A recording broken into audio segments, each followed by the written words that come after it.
And now, it's time for another Dice Tower review with Tom Vasel. Howdy everybody, I'm Tom Vasel, and today we're taking a look at Nerd Word Science. Nerd is the word, apparently, and this is a game from Genius Games, who all their stuff has to do with science. They do great games about science.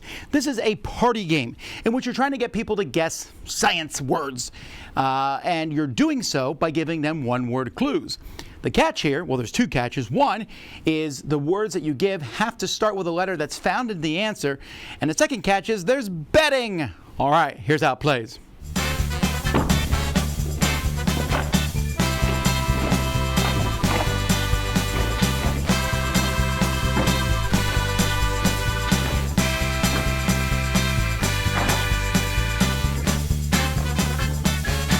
In the game, players are split into two teams.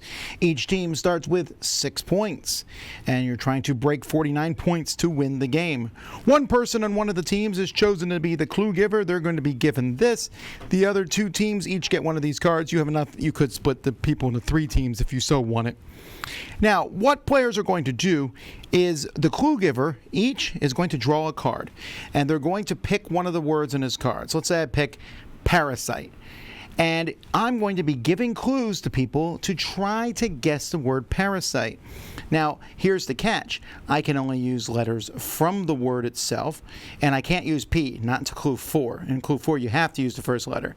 So let's see, maybe I would write the word tick here as this. I can also write the number of words. It's simply a one-word thing, parasite. And so tick would be my first clue. Now, I'm going to bet here points. How many points I'm going to bet is me guessing if either team, my own or the other team, will get the clue right. Meanwhile, the other teams, once they see the clue, are going to guess how many points they're going to, maybe I'm like, oh, I think it's a clock because he wrote tick. So I bid 2 points. We write clock. Both teams reveal. If you're incorrect, you will lose the points you bet. So here I would lose 2 points. But if I was correct, and I was like, it's definitely parasite, or maybe I wrote parasitic, it doesn't matter. If you wrote something close, then I would get 6 points.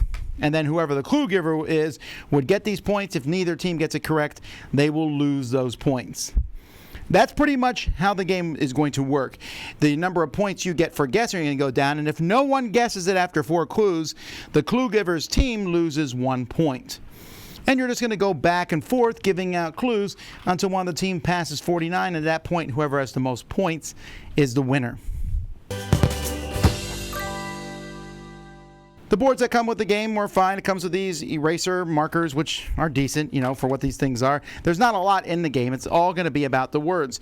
Although the game comes with a ton of blank cards. It also tells you to permanently mark a card when you use a word. That's what these are here for, so that if you come across a card, you must pick a word in that card that has the lowest number of check marks on it.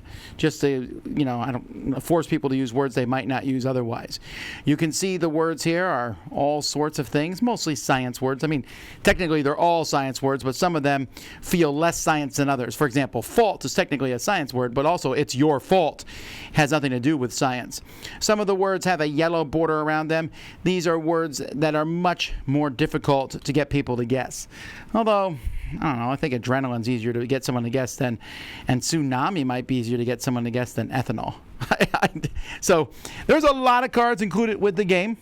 Everything fits in the box. It's good production all around. So, that's good components.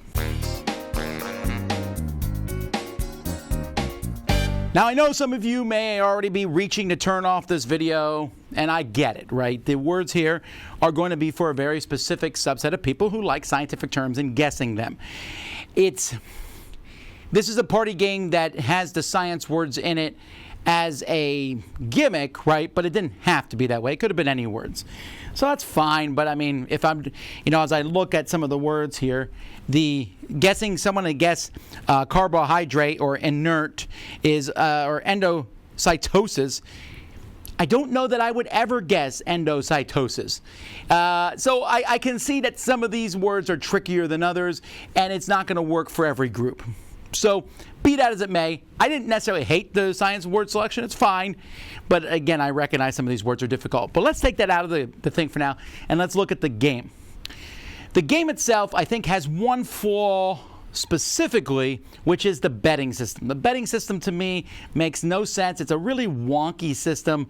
I felt the person who's giving the clue is betting on whether either team will get it.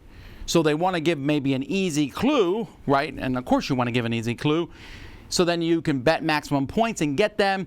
But then if no one guesses it, you're just betting if people get the right answer or not. But there's only two teams, and it just felt like there was just these vast swings of points in this game consistently. Because it would be my turn, and I'd give a clue, and I'm like, well, that's obvious.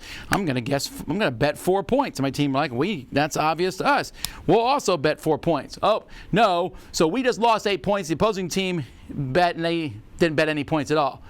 And I don't know. Now, the idea of taking letters within the word to give clues is neat because you're looking at the first letter and saying, well, that's in the word. So I know it's by the time you get to the third clue, I know there's an P, a T, and a T. It's potato or whatever. Well, it's not the first letter. And that's the thing. You know that letter is not the first letter. Well, it could be the first letter, but only if it's also somewhere else in the word. Now, I like that concept, but when you take that concept, it's a little wonky of a concept as it is. You mix it with some really weird betting, and then you add in the science terms, and you have a party game for nerds. That's fine. But to get the quote-unquote non-nerds to play it, I think is going to be problematic. And I worry about the mass appeal, and party games need mass appeal. And I found it to be interesting. I was entertained while playing it, but I'm not sure I want to continue doing so. Because it's a little exhausting sometimes to think of cytosis as a word, out of picking out these scientific words, and then thinking of clues to give people that start with the letters in it is also exhausting. And so this is a party game that requires some work, but then has betting. And I don't know that mashup works as well as I'd like it to. But hey, I think there's some groups that are going to love this. Have a bunch of scientists sitting around, or maybe some biology teachers, or maybe just people who like these words like this. I'm not trying to pigeonhole anyone there, but I feel pretty confident saying there's going to be some people who aren't interested in this. Maybe it'll work well with a class who's learning some scientific terms. I think that could be fun. But hopefully this gives you enough information to know whether you would like it. That's Nerd Words Science. I can see some people really enjoying this one, but it's going to be a small Venn diagram.